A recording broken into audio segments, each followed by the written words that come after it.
Hello dear aspirants, IFS के YouTube channel पे आप सभी का स्वागत है। मेरा नाम है निशा खत्री और आज मैं आपके लिए एक बहुत ही इम्पोर्टेंट वीडियो लेकर आई हूँ जो है how to use virtual calculator.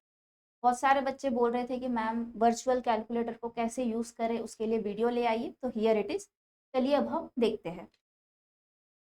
जब आप एग्जाम देने जाओगे तो आपके डेस्कटॉप पे ऐसी कोई स्क्रीन आपको दिख रही होगी, जैसे आप अभी देख सकते हैं। यहाँ पे ऊपर जिसको मैं सर्कल कर रही हूँ ये है आपका कैलकुलेटर। जब आप इसे क्लिक करेंगे तो आपको इस तरह से आपका वर्चुअल कैलकुलेटर दिखेगा। अब मैं इसको जूम करके आपको वन बाय वन इसके फीचर्स बताती हूँ। तो इस तरह से आपको आपका वर्चुअल कैलकुलेटर दिखेगा। This sign is for multiplication, this sign is for division. Plus और माइनस तो डायरेक्टली ही गिवन है। अगर आप यहाँ पे ध्यान देंगे तो under root, percentage, e, pi, sine, cos, log, natural log, ऐसे बहुत सारे फंक्शंस यहाँ पे गिवन है, डायरेक्टली गिवन है। तो आपको इनको डायरेक्टली ही यूज करना है। और एक बात यहाँ पे आप देखोगे, यहाँ पे आपको डिग्री और रेडियन गिवन है। अगर आपको इनका यूज पड़ रहा है तो कैलकुलेशन स्टार्ट करने से पहले इनका मोड चेंज कर दीजिए। बीच कैलकुलेशन में इसे चेंज मत कीजिएगा, आपका आंसर गलत हो सकता है। चेंज करना है तो कैलकुलेशन स्टार्ट करने से पहले ही करें, वरना बीच कैलकुलेशंस में इसे चेंज ना करें। उसके बाद अगर आप यहाँ देखोगे, यहाँ पे आपको ब्रैकेट्स भी गिवन है। अगर आप कोई बहुत ही लंबा न्यूमेरिकल सॉल्व कर रहे हैं, इसमें बहुत सारे वैल्यूज है और अगर आप सॉल्व करते टाइम उसे ब्रैकेट दे रहे हैं, अगर आप ब्रैकेट दे रहे हैं तो उस ब्रैकेट को क्लोज भी करिएगा। अगर आप क्लोज नहीं करेंगे तो आपके कैलकुलेशंस गलत हो सकते हैं। तो इस बात का ध्यान रखें, ब्रैकेट अगर दे रहे हैं तो उसको क्लोज भी करना पड़ेगा। अदर देन दैट अगर हम देखें तो यहाँ पे कुछ और फीचर्स अवेलेबल है। सारे फीचर्स हम डिस्कस नहीं करेंगे, मैं आपको वही फीचर्स बताऊंगी जो आपके काम के हैं। जो काम के नहीं है उनको आप इग्नोर कर दीजिए। वन बाय वन अभी हम देखते हैं। यहाँ पे आपको कुछ इंस्ट्रक्शंस है, डूज एंड डोंट्स हम डिस्कस करेंगे कि कौन सी बातों का आपको ध्यान रखना है, कि कौन सी करनी है और कौन सी नहीं करनी है। तो सबसे पहला अगर हम डूज में देखें तो वो है न्यू कैलकुलेशन स्टार्ट करने से पहले हमेशा सी को दबाए। This is your see here. इस सी को आपको हमेशा दबाना है, यूज नहीं किया होगा तो भी दबा देना।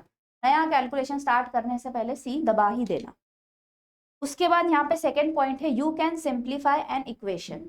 देखिए, अगर आपके न्यूमरेटर में बहुत बड़ी वैल्यू है और डिनोमिनेटर में बहुत बड़ी वैल्यू है तो उनको साथ में सॉल्व ना करें। न्यूमरेटर की अलग से सॉल्व करें, डिनोमिनेटर की अलग से सॉल्व करें, बाद में उनका डिवीजन करें। वो बेटर ऑप्शन रहेगा, उससे आपकी कैलकुलेशंस में मिस्टेक्स कम होगी। अगर आप इतना बड़ा कैलकुलेशन एक साथ करने बैठोगे तो हो सकता है कि मिस्टेक्स हो जाए। तो इन बातों का ध्यान रखें कि छोटे छोटे कैलकुलेशंस को अलग से करें, बाद में उनको अलग से सॉल्व करें।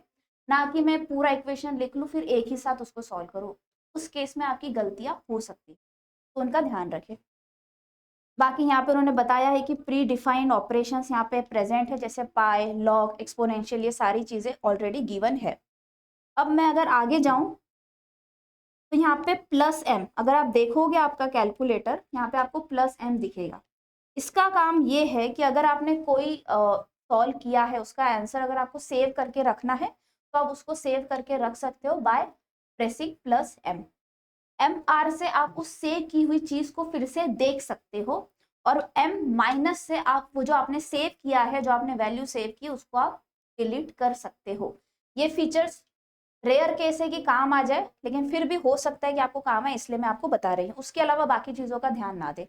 डिग्री और रेडियन का जो एंगल यूनिट है, अगर आपको चेंज करना है तो कैलकुलेशन स्टार्ट करने से पहले चेंज करें, बीच कैलकुलेशंस में उन्हें चेंज ना करें, आपके आंसर में एरर आ सकता है। उसके बाद यहाँ पे आपको दिया है डोंट्स। मतलब आपको यहाँ पे फर्स्ट पॉइंट है परफॉर्म मल्टीपल ऑपरेशंस टुगेदर, ये डोंट में आता है। मतलब आपको मल्टीपल ऑपरेशन साथ में नहीं करने। पहले मल्टीप्लीकेशंस कर लीजिए, बाद में जो आपकी एक सिंगल वैल्यू आएंगी मल्टीप्लाई करने के बाद उसको बाद में आप न्यूमरेटर और डिनोमिनेटर को डिवीजन से कर सकते हैं। एक साथ करने की गलती मत करिएगा। सिंप्लीफाई कीजिए, छोटे छोटे वैल्यूज को पहले सॉल्व कर लीजिए, बाद में उनको अलग से सॉल्व करें। एक साथ अगर पूरा इक्वेशन सॉल्व करने बैठेंगे तो गलतियां हो सकती है, तो इन बातों का ध्यान रखें। ब्रैकेट अगर आप दे रहे हैं तो आपको उसको बंद भी करना पड़ेगा, नहीं करेंगे मिस्टेक्स हो सकती है। और ये ऐसा मत सोचिए कि मैं एक बार ट्राई करके देख लेती हूँ कि ब्रैकेट दे देती हूँ, फिर बिना दे ब्रैकेट बंद किए और ब्रैकेट बंद करने में क्या मुझे जवाब अलग अलग मिल रहा है, उसमें टाइम वेस्ट ना करें, ये फालतू चीज़ें एग्जाम में ना करें प्लीज़। डिग्री और रेडियन अगर आपको चेंज करना है तो कैलकुलेशन स्टार्ट करने से पहले चेंज करें, बीच कैलकुलेशन में ना करें, मैं फिर से आपको बता चुकी हूँ। लिमिटेशंस में आपका कीबोर्ड ऑपरेशन डिसेबल रहेगा, आपको माउस से ही उसको चलाना है। यही चीज़ें हैं जो आपको मुझे बतानी थी, दैट आर वेरी इंपॉर्टेंट चीज़ें। आप चाहें तो इस पेज का स्क्रीनशॉट ले लीजिए, देख लीजिए यहाँ पे आपको जो देखना है, ताकि जब आप एग्जाम में सॉल्व करने जाए तो आपको पता रहे कौन सी चीज़ कहाँ अवेलेबल है।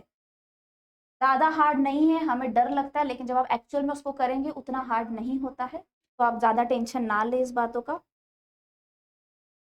फाइनली मैं आपको बोलूँगी, all the best, keep studying, ज़्यादा टेंशन ना लें, रिलैक्स होकर पढ़ाई करें, आखिरी के दिन में पूरा जोर लगा दीजिए।